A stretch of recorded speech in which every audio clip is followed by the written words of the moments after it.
नमस्कार मैत्रिणींनो, श्री स्वामी समर्थ. जय जय स्वामी समर्थ. माझ्या स्वामीचरण सेवा या चॅनलमध्ये आपले स्वागत आहे. आता पुढच्याच महिन्यात आपल्या स्वामी महाराजांचा प्रकट दिन आला आहे. तर अनेकांची घाई गडबड चालू आहे की प्रकट दिन आला आहे, आपण या उपासना करायच्या, आपण त्या उपासना करायच्या, आपण हे मंत्र म्हणायचे, आपण ते मंत्र म्हणायचे. तर आपण आपल्या ह्या सेवा नेहमी करतोच, या सेवा करायच्याच. पण अशी एक महत्त्वाची सेवा आहे की ती आपण महाराजांची नेहमीच चालू केली पाहिजे. आणि या उपासनेबरोबरच आपल्याला कोणत्या उपासना करायच्या आहेत आपण तेही अगदी मनापासून करायचे आहे आणि ते तुम्हाला मी सांगणार आहे.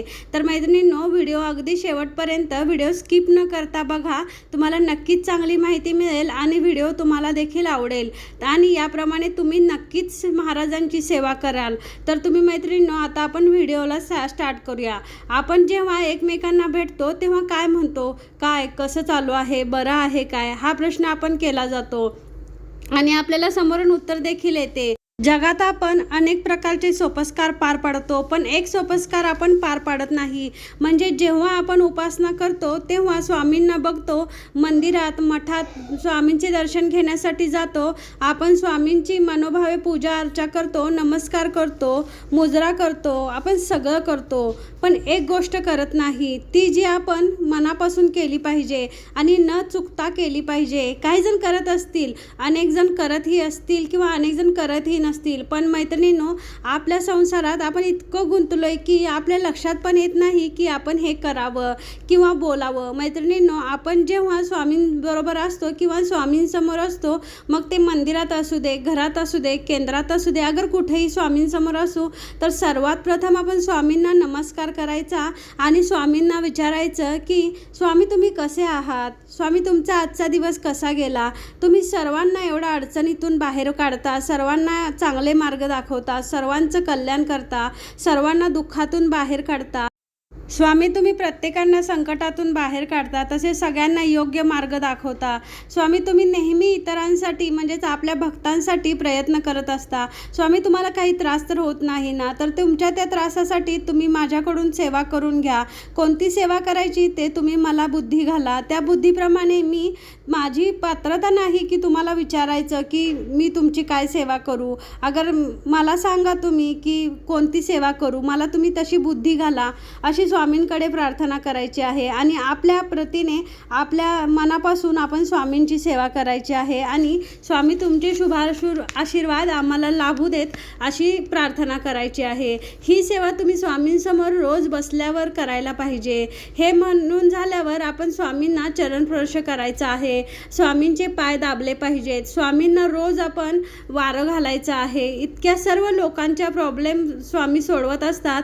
आपण स्वामींसाठी एवढं तर करू शकतो. आपण काय करतो, स्वामींना फक्त सांगतो की स्वामी मला ह्या अडचणी आहेत, स्वामी मला हे प्रॉब्लेम आहे, माझं असं आहे, माझं तसं आहे. आपण फक्त स्वामींना आपलंच गुण सांगत बसतो. स्वामींना काय वाटतं याचा आपण कधीच विचार करत नाहीत. आपण सांगायचं, स्वामी तुम्हीच माझे मायबाप, तुम्हीच माझी आई, तुम्हीच जगाचा निर्माता आहे, स्वामी माझे मायबाप आहेत. असा प्रश्न अर्थतेने स्वामींना विचारायचा की स्वामी तुम्हाला काय त्रास होत आहे काय, तुमचे पाय दुखत आहेत काय. अगदी मनापासून विचारा. हे करून बघा मैत्रिणींनो, तुम्हाला वेळच्या वेळी उत्तर मिळेल.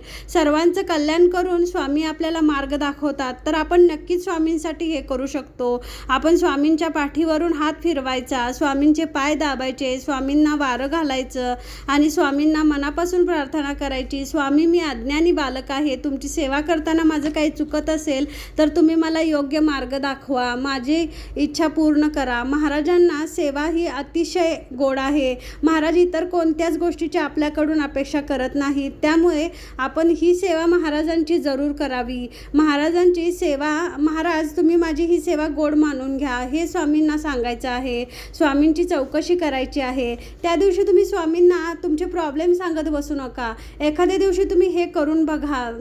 ही सेवा जर तुम्ही केली, त्या दिवशी तुम्हाला नक्कीच वेगळेपण जाणवेल.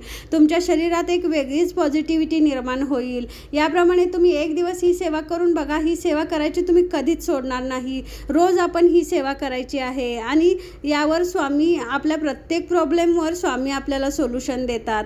म्हणून काय आपण रोजच आपले प्रॉब्लेम स्वामींना सांगत बसायचं नाही. स्वामी आपल्याला खुश ठेवतात, तर आपण या सेवेने स्वामींना खुश ठेवायचा प्रयत्न करायचा आहे. आपली ऐपत नाही की स्वामींना आपण खुश ठेवू, पण आपल्याकडनं प्रयत्न तर थोडाफार करायचा आहे. आपल्याला प्रत्येक मार्गावर, प्रत्येक प्रॉब्लेमवर आपल्याकडे सोल्युशन काढण्यासाठी स्वामींनी आपल्याला अनेक सेवा दिल्या आहेत, तसेच अनेक मार्ग दाखवले आहेत. त्याचप्रमाणे आपण देखील स्वामींची चौकशी केली पाहिजे, स्वामींची सेवा केली पाहिजे. फक्त उपासना करणे, पारायण करणे, अनुष्ठान करणे, आपल्याला वाटतं की हां आम्ही एवढं करतोय, आम्ही तेवढं करतोय, आमच्या एवढ्या सेवा शिल्लक आहेत. पण ही देखील सेवा करून बघा मैत्रिणींनो, नक्कीच तुम्हाला फरक जाणवेल. स्वामींना पण वाटतं की माझा भक्त मला कधी विचारतोय, स्वामींना पण वाटतं की माझ्या भक्तांनी मला विचारावं, रोज माझ्या भक्तांनी बसून माझ्यासमोर माझी प्रार्थना करावी, माझ्या भक्तांना माझ्या दर्शनाला यावं. ज्यावेळेस आपल्याला स्वामींना बघायची इच्छा होते, ती इच्छा स्वामींना आपोआप कळते. आपण म्हणतोच की हां मला अक्कलकोटला जायचं आहे, मग महिना जातो, 1.5 महिना जातो, मग त्यावेळेस आपण काय म्हणतो, ज्यावेळेस स्वामींच्या मनात येईल ना त्यावेळेस स्वामी मला बोलवतीलच. त्याचप्रमाणे ज्यावेळेस तुम्हाला बघायची इच्छा स्वामींना होईल त्यावेळेस नक्कीच तुम्हाला स्वामी बोलवणार आणि नक्कीच आपलं स्वामी कल्याण करणार. तर मैत्रिणींनो, आपल्या घरात जर स्वामींची मूर्ती असेल तर आपण स्वामींना बाहेर जाताना सांगायचं की स्वामी मी बाहेर चाललो आहे, घरी आल्यावर सांगायचं स्वामी मी घरी आलो आहे. तर तुम्ही असं केल्याने आपण नक्कीच स्वामींच्या सानिध्यात राहतो. हे घर स्वामींचीच आहे, हे जग स्वामींचेच आहे, आम्ही त्यांच्याच आश्रयात राहत आहोत अशी आपण कल्पना करायची आहे. बघा नक्कीच फरक जाणवेल. पोथी, पारायण, मंत्र हे वाचायचेच आहेत, या सेवा करायच्याच आहेत. पण मैत्रिणींनो, अगदी मनापासून सांगते, ही सेवा तुम्ही करूनच बघा. आपली ही सेवा करून झाल्यावर आपण तिथेच बसून स्वामींचे अष्टक म्हणायचे आहे. हे स्वामींना अत्यंत प्रिय आहे. प्रगट दिना दिवशी अगर आपली ही सेवा झाल्यानंतर आपण स्वामींचे अष्टक म्हणायचे आहे. हे रोज म्हणायचे आहे. रोजच्या उपासनेत आपण रोज अष्टक म्हणायचं आहे. हे झाल्यावर स्वामींची आपण डोळे मिटून मानसपूजा करायची आहे. मानसपूजा तर स्वामींना अगदी प्रिय आहे आणि महत्त्वाची देखील आहे. ही पूजा अगदी आपण मनापासून करायची आहे. मानसपूजा आपण करू ना त्यावेळेस आपल्या मनातून निगेटिव्ह ऊर्जा बाहेर पडत असतात. आपण स्वामींशी एकरूप होतो, आपण स्वामींशी अगदी जवळ राहतो, आपल्या विचारशक्तीत बदल होतो. तर मैत्रिणींनो, स्वामींची उपासना म्हणजे स्वामींची मानसपूजा देखील करायला चालू करा. बघा नक्कीच फरक जाणवेल. आणि ज्या दिवशी आपण स्वामींचा प्रकट दिन साजरा करणार आहोत त्या दिवशी स्वामींना तांबूल विडा मात्र द्यायला अजिबात विसरायचं नाही. की आपण कुठून पण ॲडजस्टमेंट करायची आहे, पण स्वामींना पानाचा विडा हा अत्यंत प्रिय आहे. प्रगट दिना दिवशी तुम्ही स्वामींना हा तांबूल विडा म्हणजेच पानाचा विडा नैवेद्य म्हणून तुम्ही जरूर अर्पण करा. जसजसं स्वामी आपला विडा ग्रहण करतील तसतसं त्या विड्याचा कलर बदलतो. त्याचप्रमाणे आपल्या जीवनातील देखील दुःख नाहीशी होतात आणि आपल्या जीवनात पण नक्कीच चांगले रंग भरले जातात. तर मैत्रिणींनो, आपण स्वामींना नक्कीच प्रकट दिना दिवशी तांबूल विडा अर्पण करायचा आहे आणि इतर वेळी सुद्धा करायचा. हा केलाच पाहिजे. स्वामींची आवडती वस्तू म्हणजेच तांबूल विडा आहे. या विड्याचा स्वामींना सांगायचं की स्वामी तुम्ही या विड्याचा स्वीकार करा, मला आशीर्वाद द्या. स्वामींना प्रार्थना करा की स्वामी तुम्ही हा विडा तुम्ही खा. अशी प्रार्थना करून आपण त्या दिवशी स्वामींना नमस्कार करायचा आहे. यामुळे खूप समाधान मिळते आणि नेहमीच आपल्याला स्वामी खुश ठेवतात. कधीतरी आपण स्वामींना खुश ठेवायचा प्रयत्न करायचा.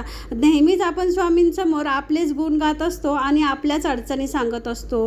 पण स्वामी आपल्याला कधीच कमी पडू देत नाहीत. पण आपल्याकडून देखील स्वामींच्या खुश राहण्यासाठी आपण प्रयत्न केला पाहिजे. कोणतीही उपासना करा, पण त्या उपासनेबरोबर तुम्ही ही सेवा मात्र नक्की करा.